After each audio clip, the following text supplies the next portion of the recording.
সরকারি কর্মচারী হিসেবে আমাদের কিছু বিষয় আপনাদের অবগতি ও অনুধাবনের জন্য উপস্থাপন করব। সম্মানিত নেতৃবৃন্দ, প্রিয় সহকর্মীবৃন্দ, আপনারা নিশ্চয়ই অবগত আছেন 2015 সালে 8ম পে স্কেল বৈষম্যযুক্ত একটি পে স্কেল দেয়া হয়েছিল। সেইটাই আমরা তীব্র প্রতিবাদ করেছি। আমরা নিন্দা জ্ঞাপন করে 2018 সাল থেকে বাংলাদেশ সরকারি কর্মচারী কল্যাণ ফেডারেশন 11 থেকে 20 গ্রেডের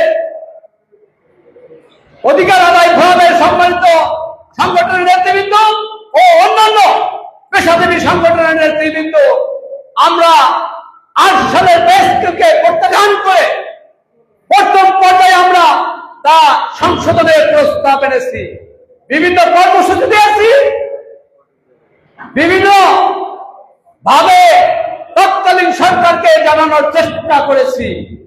অত্যন্ত পরিতাপের বিষয়, অত্যন্ত দুঃখের বিষয়, বিগত সরকার আপনারা যাকে আখ্যায়িত করেন ফ্যাসিস্ট সরকার, আমি আপনাদের সাথে কণ্ঠে কণ্ঠে বিগত ফ্যাসিস্ট সরকার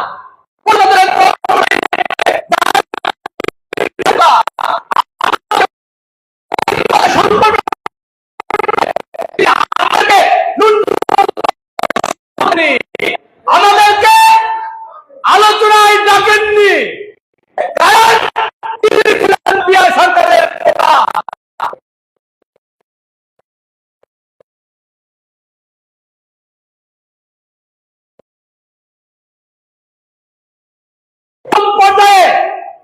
যুগ্ম সচিব থেকে কার লোন দিয়েছেন 30 লাখ টাকা। 30 লাখ টাকা থেকে তাদের বেতন, তাদের কার লোনের টাকা 18 লক্ষ টাকা আদায় করবেন, বাকি 12 লক্ষ টাকা মওকুফ করে দিয়েছেন। অত্যন্ত দুঃখের বিষয়, অত্যন্ত পরিতাপের বিষয়।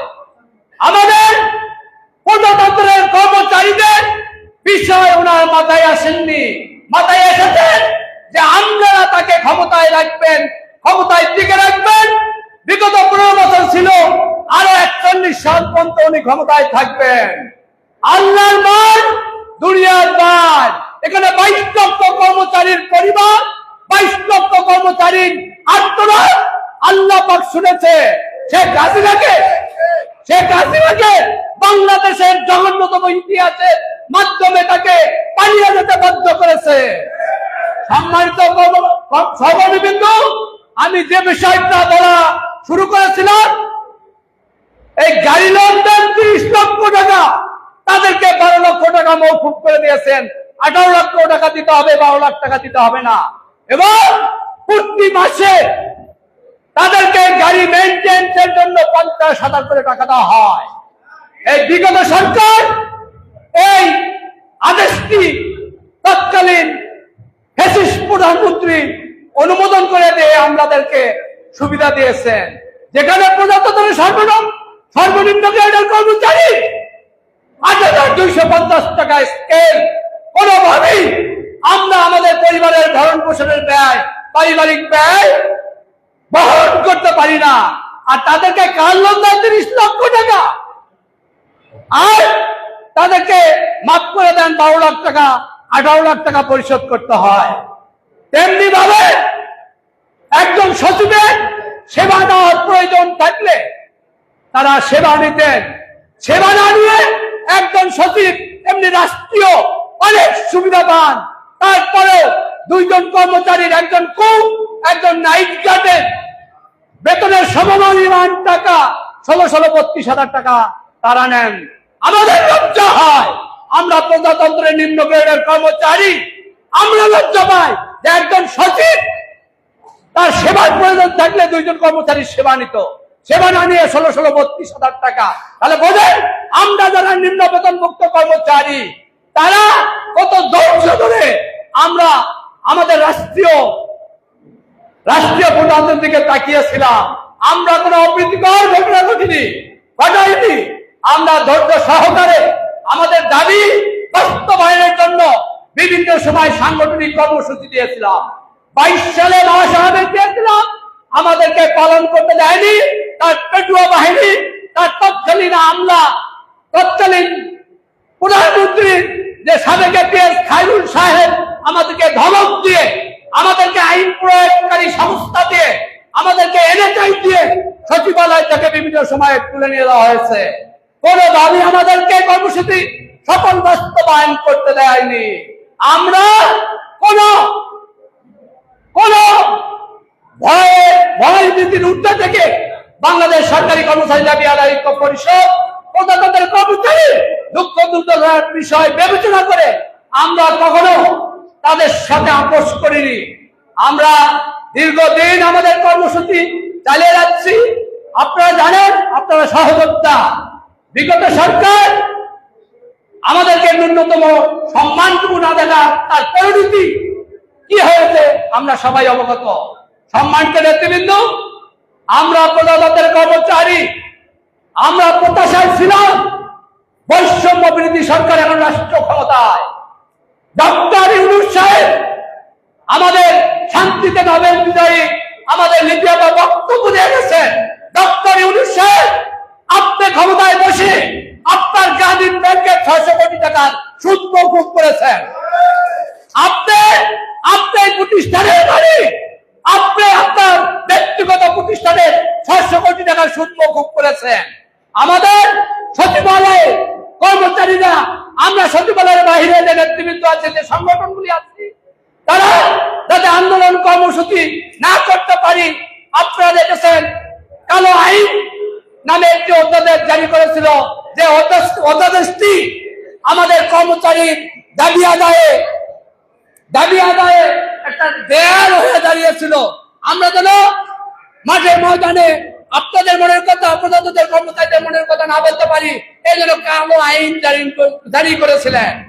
আমাদের বাংলাদেশ সচিবালয়ের কর্মকর্তা কর্মচারী সংযুক্ত পরিষদের সম্মানিত সভাপতি, যাকে আমি 90-এর দশক থেকে চিনি, বাদিউল কবির ভাই, কোন স্বার্থের কাছে, ব্যক্তি স্বার্থের ঊর্ধ্বে থেকে সারা জীবন তার সাংগঠনিক কার্যক্রম, তার চাকরির কার্যক্রম চালিয়ে গেছেন। সেই বাদিউল ভাইয়ের নেতৃত্বে আমাদের কালো আইন, তাদের কর্মসূচির কারণে কালো আইন বাতিল করতে সরকার বাধ্য হয়েছে। সম্মানিত নেতৃবৃন্দ, আমরা প্রজাতন্ত্রের কর্মচারী, বাংলাদেশ সরকারি কর্মচারী কল্যাণ ফেডারেশন সহ 4টি সংগঠনের আলোচনা হয়েছে জাতীয় বেতন কমিশনে। আমাদের আন্দোলনের ফসল হিসেবে আমাদের একদিকে রাষ্ট্রের প্রধান উপদেষ্টা ও জনপ্রশাসন মন্ত্রণালয়ের অভিভাবক হিসেবে আমাদের অভিভাবক, তিনি কি করেছেন? পে কমিশন গঠন করে দিয়েছেন। আমরা খুশি হয়েছি যে আমরা এবার 9ম পে স্কেল পাবো। আমরা প্রত্যাশায় বুক বেঁধে আছি। কর্মচারীরা হিসাব নিকাশ করছেন, জাতীয় পত্রিকায় সহ প্রিন্ট মিডিয়া, ইলেকট্রনিক মিডিয়ায় লেখালেখি আছে কত টাকা সর্বনিম্ন স্কেল। অনেকেই প্রত্যেক অফিসে হিসাব পাতি চলছে, কার কয় টাকা বাড়ছে। সম্মানিত নেতৃবৃন্দ, আমাদের প্রধান উপদেষ্টা, পে কমিশনের চেয়ারম্যান জাকির স্যার সহ সম্মানিত সদস্যকে বলেছেন, আপনারা দ্রুত নির্দিষ্ট সময়ের আগে সুপারিশ করেন, বেতন কমিশনের 9ম পে স্কেলের সুপারিশনামা জমা দিবেন। ওনারা ওখানে কমিটমেন্ট দিয়ে এসেছে, কিন্তু গতকালের আলোচনায় দেখেছি তারা তার কমিটমেন্টের জায়গায় নাই। জাকির স্যার আমাদের বক্তব্য শোনার পরে বেতন কমিশনের সম্মানিত চেয়ারম্যান জাকির স্যার বলেছেন, বিগত সময় লেগেছে 1.5 বছর, আমাদেরকে তো 6 মাসের সময় দিয়েছে, সেক্ষেত্রে আমরা 14 ফেব্রুয়ারি পর্যন্ত এমনি সময় পাবো। এবং আরো বলেছেন যে আমরা প্রয়োজনে সরকারের কাছে লিখিত দেব সময় বৃদ্ধি। আমরা হতাশ হয়েছি, আমরা ব্যথিত হয়েছি। আবারও কোন চক্র এই কমিশনে কাজ করছেন, কোন চক্রের কথায় এই কমিশন চলছেন। সম্মানিত নেতৃবৃন্দ, তাৎক্ষণিক আমরা বেতন কমিশন থেকে বের হয়ে আমাদের শ্রদ্ধেয় নেতা বাদিউল কবির ভাইয়ের সঙ্গে বসেছি। আমরা আলোচনা করেছি কিভাবে প্রজাতন্ত্রের কর্মচারীরা দাবি রাজপথে আন্দোলনের মাধ্যমে দেখে পে কমিশনের সুপারিশ সহ 9ম পে স্কেল 15ই ডিসেম্বরের মধ্যে আদায় করতে হয়। এই জন্য আমরা নেতৃবৃন্দ সহ যত সংগঠন আছে সবাই মিলে আমরা বসে সিদ্ধান্ত নিব। এবং আপনাদের অবগতির জন্য বলছি, 15ই ডিসেম্বরের মধ্যে যদি পে স্কেলের গেজেট জারি না হয়, হওয়ার কোনো সম্ভাবনা নাই। তারপরেও বলছি 15ই ডিসেম্বর যদি পে স্কেলের গেজেট জারি না হয়, আমাদের প্রত্যাশা অনুযায়ী 16 তারিখ থেকে আমাদের জাতীয় নেতৃবৃন্দ, আমাদের বাংলাদেশের সকল নেতৃবৃন্দ সম্মিলিত ব্যানারের মাধ্যমে আন্দোলন কর্মসূচি ডাক দিবে। আপনারা সেই আন্দোলনে ঝাঁপিয়ে পড়বেন। আপনারা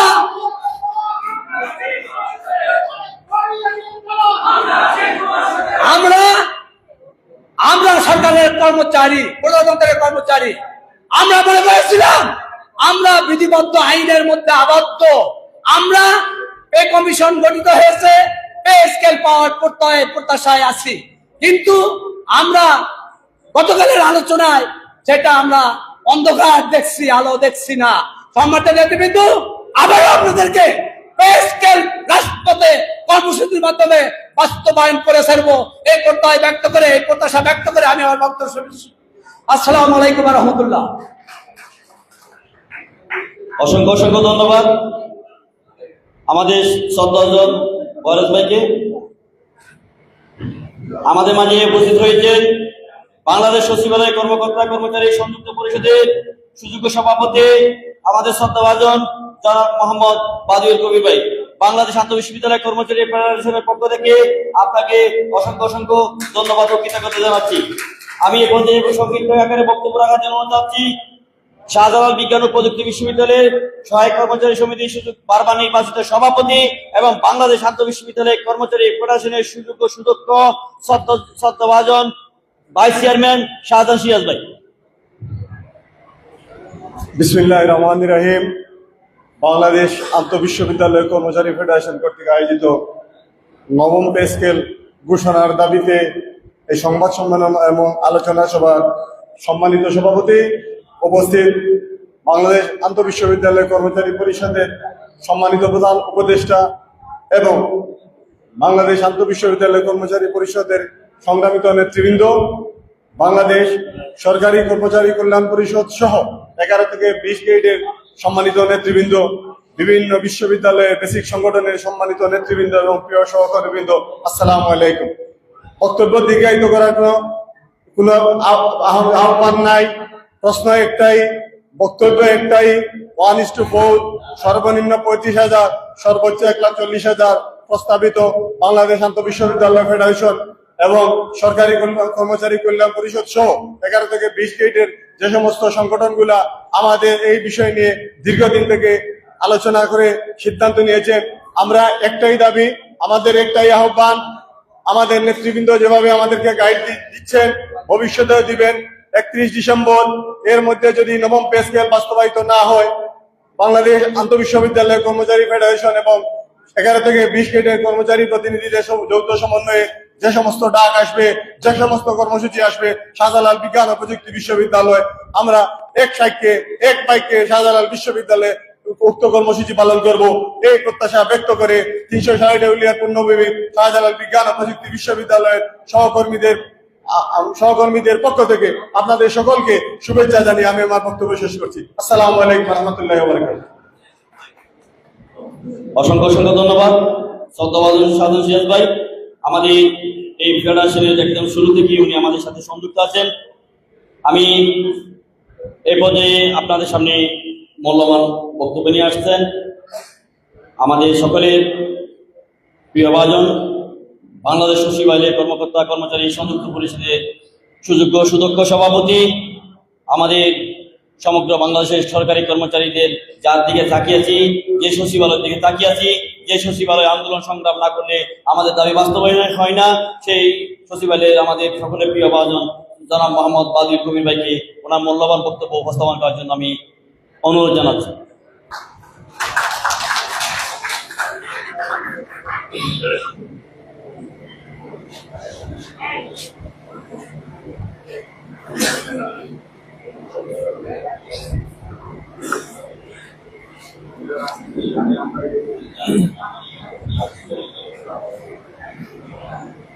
বাংলাদেশ আন্ত বিশ্ববিদ্যালয় কর্মচারী ফেডারেশনের সম্মানিত সভাপতি জনাব মোহাম্মদ সেলিম মিয়া, ফেডারেশনের সুযোগ্য মহাসচিব জনাব মোহাম্মদ জামাল উদ্দিন ভাই সহ অধ্যকার এই সাংবাদিক সম্মেলনে বা সংবাদ সম্মেলনে উপস্থিত বিভিন্ন দপ্তর পরিদপ্তর শাসিত, স্বশাসিত, আধা স্বায়ত্ত শাসিত বিশ্ববিদ্যালয় সমূহ এবং সেক্টর কর্পোরেশনের নেতৃবৃন্দ, আসসালামু আলাইকুম ওয়া রাহমাতুল্লাহ। প্রিয় নেতৃবৃন্দ এবং উপস্থিত সহকর্মী ভাই ও বোনেরা, আপনারা আজকে যে বিষয়টি নিয়ে এখানে উপস্থিত হয়েছে সেটি হলো ন্যায্যতা প্রাপ্তি বা প্রাপ্যতা আদায়ের আন্দোলনের একটি অংশ। প্রিয় ভাই বোনেরা, আপনারা জানেন বাংলাদেশের কর্মচারী বলতে সচিব থেকে 20 গ্রেডের কর্মচারী সকলকে বোঝায়। দুঃখ আর পরিতাপের বিষয় এটাই যে একটা গোষ্ঠীর কোনো সুযোগ সুবিধা যখন সামনে আসে তো তারা নিজেরাই এগুলো তৈরি করে নেয়। তখন সকালবেলায় সিদ্ধান্ত হয় আর বিকেল বেলায় সেটা এক্সিকিউট হয়ে যায়, বাস্তবায়ন হয়ে যায়। তখন এই 5 বছরের পে কমিশনের অপেক্ষা তারা করে না, এর মধ্যেই তাদের সুযোগ সুবিধা দাবি দাওয়াগুলো আদায় করে নিয়ে যায়। আপনারা ভালো করে জানেন বা অবহিত আছেন যে সুপার নিউমারি পদের নাম করে ক্যাডার অফিসার এবং অন্যান্য দপ্তর পরিদপ্তরের পদস্থ কর্মকর্তাদের যে পদগুলো থাকে তারা পদ শূন্য না থাকলেও তারা পদোন্নতি নিয়ে চলে যায়। আর আমার আপনার ক্ষেত্রে যখন পদ শূন্য থাকে সেই পদ বা পদে পদোন্নতি দেওয়ার ক্ষেত্রে তারা টাইম কিল করে, নানান অজুহাত, নানান ধরনের মিটিং, যাচাই বাছাই, নানান ধরনের ফন্দি বিক্রি করতে থাকে। এই কথাগুলো আমি কেন আপনাদের সামনে বলছি, আপনাদের মনে যে ব্যথা নিয়ে আপনারা এখানে আসছেন, যে 10 বছর পার হয়ে 11 বছর শেষ হতে চলেছে, যেখানে 5 বছরে আমাদের প্রাপ্যতা নিশ্চিত করার কথা ছিল সরকারের, সেটি হয়নি। 11 বছর শেষ পর্যায়ে উপনীত হতে চলেছে, সেখানে কোনো কার্যক্রম নেই। আমি একটি বিষয়কে হিসাব করেছি, এটি 5 বছর বা 10 বছরের গ্যাপ নয়, এই গ্যাপটা হলো 16 বছরের গ্যাপ। আগামী 5 বছরের মধ্যে আপনাকে কি আর নতুন করে কমিশন দিবে না। আপনারা 5 বছর 10 বছরের হিসাব করছেন, আমি তো হিসাব করেছি 16 বছরের হিসাব। মানুষের জীবনের একটা বড় অংশ 16টি বছর অতিক্রান্ত হয়ে চলে যাবে, কিন্তু আমি আর আপনি বঞ্চিত থেকে যাব।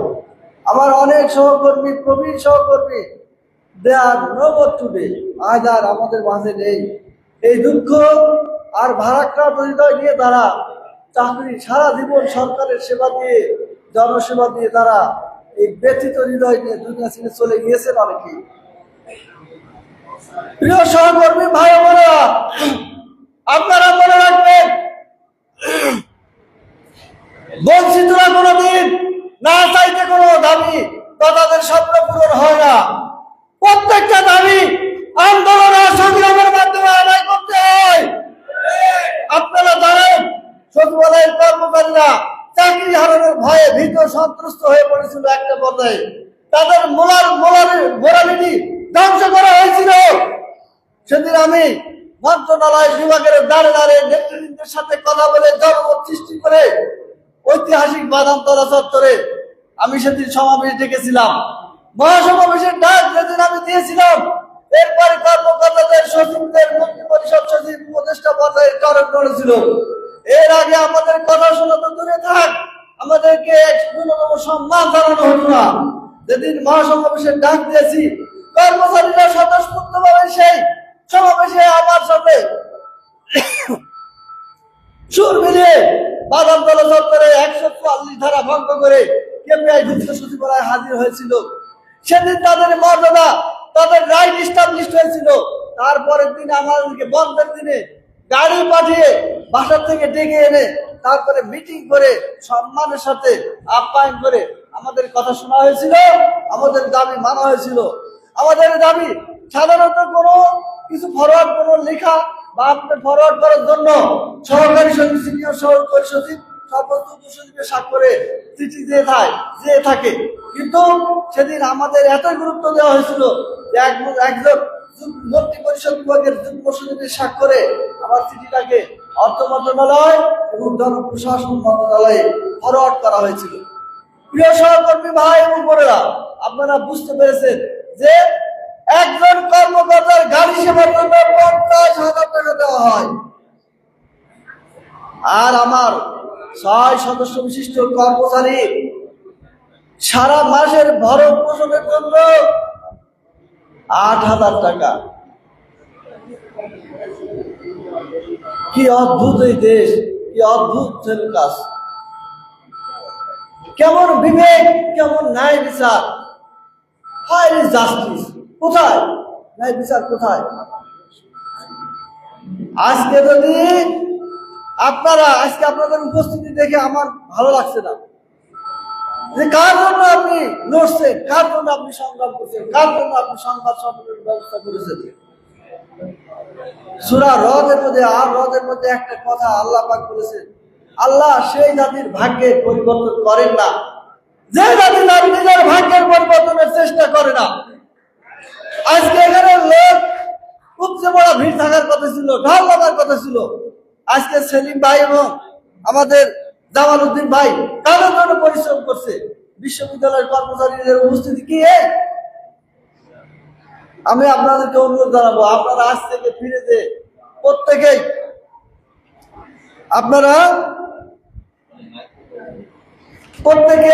আপনাদের কর্মচারীদেরকে এই মেসেজ দেবেন, দাবি বা সংগ্রাম বা নেতৃত্ব বা প্রাপ্তি যদি আপনারা পেতে চান, আপনারা ঘর ছেড়ে রাস্তায় নামেন, ঘর ছেড়ে আপনারা নেতৃবৃন্দের ডাকে সাড়া দেন। আমি আমার কথা শেষ করছি, অনেকে বক্তব্য দিয়েছে, অনেক কথা এসেছে। চলো আমরা আছি তোমার সাথে, সেলিম ভাই এগিয়ে চলো, আদিল ভাই এগিয়ে চলো, জামাল ভাই এগিয়ে চলো। আগামী রবিবার আমাদেরকে ডাকা হয়েছে। সর্বশেষ দেখুন, আমার দাবি আমি যদি আদায় করতে না পারি, কেউ আদায় করবে না। আমাকে যে টাইম দেওয়া হয়েছিল 10টার সময়, আমি বললাম যে আমার সাথে কনসাল্ট না করে আমার টাইমটা দিলে কেন? অবশ্য আমার কথা মতো একবার শেষের দিকে দিয়েছে। আমি বললাম যে আমার টাইমটা পরিবর্তন হতে হবে, 12টায় হতে হবে।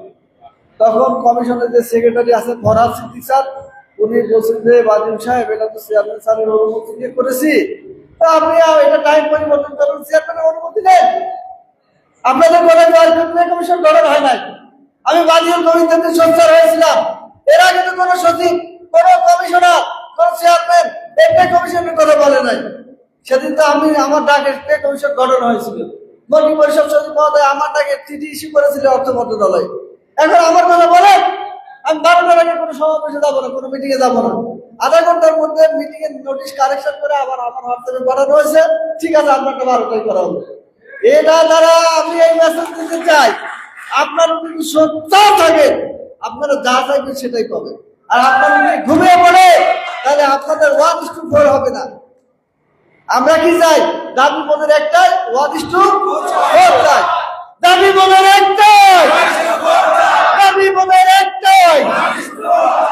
আমাকে ন্যূনতম 35,000 টাকা দিতে হবে। আপনি কত নেবেন ওটা আমার দেখার বিষয় না, কারণ আপনি তো নোটিশে, বিনা নোটিশে আপনার সুযোগ সুবিধা নিয়ে যান। গাড়ি সেবা ছিল 35,000 টাকা, আপনারা ভিতরে ভিতরে ভাই লোক করে 50,000 টাকা করছেন। আপনাদের তো পে কমিশনের প্রয়োজন পড়ে না। অতএব আপনি কি নেবেন ওটা আমার দেখার বিষয় নয়। আমাকে ন্যূনতম 35,000 টাকা দিতে হবে। রবিবারে আপনারা সচিবালয়ের দিকে লক্ষ্য রাখবেন। রবিবারে আমরা যখন কমিশনের সাথে মিটিং এ বসতে যাব, কর্মচারীরা কিভাবে আমাদের জন্য প্রস্তুত থাকে ওয়েলকাম জানায়, আপনারা দেখবেন, ফলো করবেন। আপনারাও সেইভাবে সারা বাংলাদেশ ব্যাপী সমগ্র বিশ্ববিদ্যালয়, সরকারি দপ্তর, পরিদপ্তর, স্বায়ত্তশাসিত, আধা স্বায়ত্তশাসিত এবং সেক্টর কর্পোরেশনের কর্মচারীরা আপনারা ঘুমিয়ে আছেন, ঘুম থেকে উঠুন, জাগ্রত হন, অধিকারের আন্দোলনে ঝাঁপিয়ে পড়ুন। সকলকে ধন্যবাদ। আসসালামু আলাইকুম ওয়া রাহমাতুল্লাহ।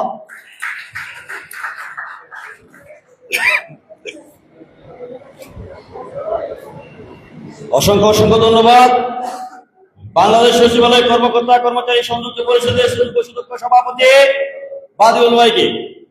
আমরা আসলে জুমার নামাজ শেষের জন্য খুব দ্রুততার সহিত শেষ করব। আমাদের আর দুইজন বক্তব্য দিবে স্বল্প পরিসরে, এবং আমাদের সুযোগ্য চেয়ারম্যান আমাদের বাংলাদেশ আন্তঃ বিশ্ববিদ্যালয় কর্মচারী ফেডারেশনের পক্ষ থেকে যে প্রস্তাবনা আমরা ইতিমধ্যে ব্যয় কমিশনে জমা দিয়েছি, সেটা আপনাদের মাধ্যমে, সংবাদ সম্মেলনের মাধ্যমে এই বাংলাদেশের জনগণের কাছে উপস্থাপন করবেন। আমি এই পর্যায়ে একদম সংক্ষিপ্ত স্বরে বক্তব্য রাখার জন্য অনুরোধ চাচ্ছি ঢাকা বিশ্ববিদ্যালয়ের চতুর্থ শ্রেণী কর্মচারী ইউনিয়নের সুযোগ্য সভাপতি এবং বাংলাদেশ আন্তঃ বিশ্ববিদ্যালয় কর্মচারী ফেডারেশনের উপদেষ্টা শাহজাহান ভাইকে।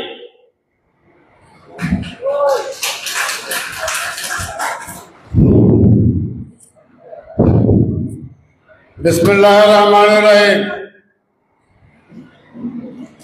আন্তঃ বিশ্ববিদ্যালয় কর্মচারী ফেডারেশন কর্তৃক আয়োজিত আজকের এই সংবাদ সম্মেলনে সম্মানিত সভাপতি এবং আন্তঃ বিশ্ববিদ্যালয় কর্মচারী ফেডারেশনের সম্মানিত নেতৃবৃন্দ এবং সারা বাংলাদেশের যতগুলো 10 থেকে 20 পর্যন্ত বেসিক সংগঠন আছেন, সমস্ত বেসিক সংগঠনের নেতৃবৃন্দ এবং সহকর্মী ভাই ও বোনেরা, আসসালামু আলাইকুম। আমরা এখানে দাঁড়িয়েছি আমাদের উদ্দেশ্য বলার জন্য। আমাদের উদ্দেশ্য একেবারেই পরিষ্কার। আমার মনে হয় ডক্টর ইউনূস সাহেব বুঝতে পেরেছেন।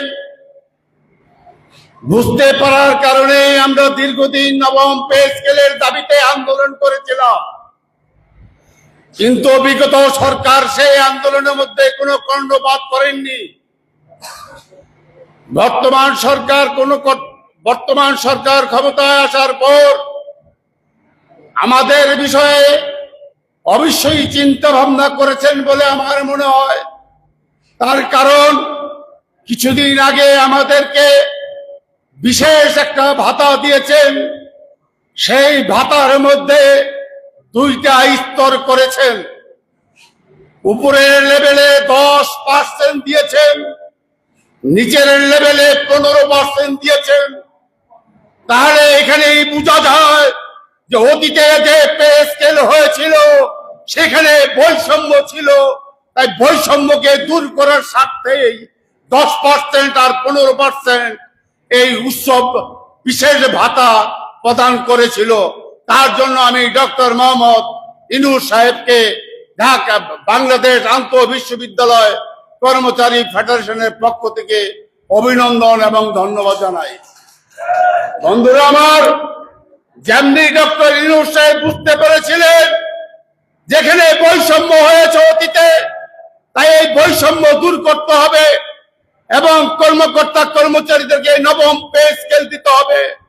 তাই আমি মনে করি যেরকম বিশেষ ভাতার মধ্যে বৈষম্য সৃষ্টি করেছিলেন, বৈষম্য নয় সমতা আনার জন্য 2টা পাঠ করেছিলেন, এখনো এই বৈষম্যকে দূর করার জন্য একটা বৈষম্য মুক্ত পে স্কেল দেওয়ার জন্য অবশ্যই এখানে 2টা পাঠ করতে হবে।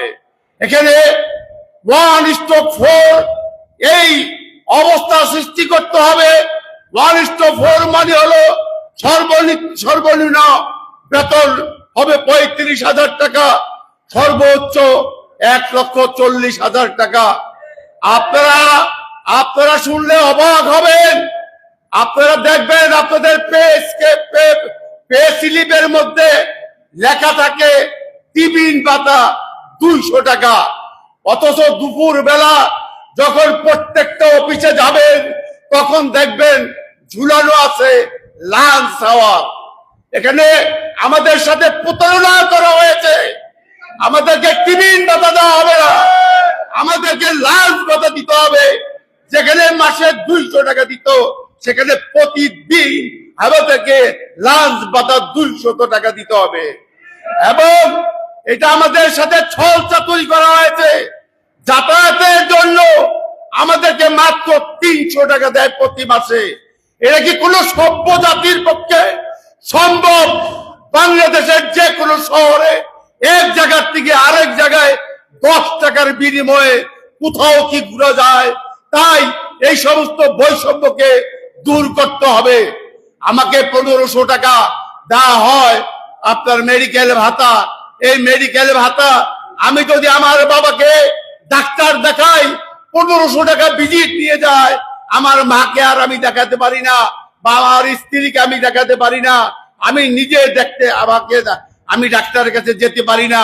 এটা কোন ধরনের পে স্কেল, কোন ধরনের ভাতা, কোন ধরনের হাস্যরহস্য চলছে তা আমি জানি না। তাই শান্তিতে নোবেল বিজয়ী ডক্টর মোহাম্মদ ইউনূস সাহেবের নিকট আমার উদাত্ত আহ্বান থাকবে, এই সমস্ত বৈষম্য দূর করে একটা সমতার মধ্যে এনে বিভিন্ন ভাতাগুলোকে সমন্বয় করবেন, এই আশাবাদ ব্যক্ত করছি। এবং আমরা মনে আছে পদ্ম স্কিমের সময় সারা বাংলাদেশে যতগুলো বিশ্ববিদ্যালয় ছিল, সেই পদ্ম স্কিমের দাবিতে সমস্ত বিশ্ববিদ্যালয় অনির্দিষ্টকালের জন্য ধর্মঘট করা হয়েছিল। সেই সুবাদেই ফাঁসিবাদ সরকার পলানের সুযোগ সৃষ্টি হয়েছিল। আমরা সেই অবস্থায় যেতে চাই না। আমরা এইটুকু বলতে চাই, আমাদের যদি 10 থেকে 11 থেকে 20তম গ্রেডের মধ্যে কোনো বৈষম্য সৃষ্টি হয়, তাহলে অবশ্যই আমরা রাস্তায় নামবো। আপনারা মনে করতেছেন আমরা সংখ্যায় কম, আসলে আমরা সংখ্যায় কম না। আমরা প্রত্যেকটা ফ্যামিলির মধ্যে 6 জন করে আছি। দরকার হলে ভাই, চাচা, জেঠা সবাইকে নিয়ে ঢাকা শহরকে অচল করে দেব। আমাদের দাবি মানতে হবে, আমাদের এই বৈষম্য দূর করতে হবে, আমাদের পেটের জ্বালা নিরাময় করতে হবে। আমাদের পেটের জ্বালা রেখে 20 কোটি লোককে কিছুতেই সেবা দেওয়া সম্ভব নয়। তাই আমাদের ক্ষুধা মিটানে আমরা এই 20 কোটি লোককে আমরা সমস্ত সেবা দিতে পারবো। বাংলাদেশ উন্নয়নের দিকে এগিয়ে যাবে, আমরা উন্নয়নের দিকে এগিয়ে যাব।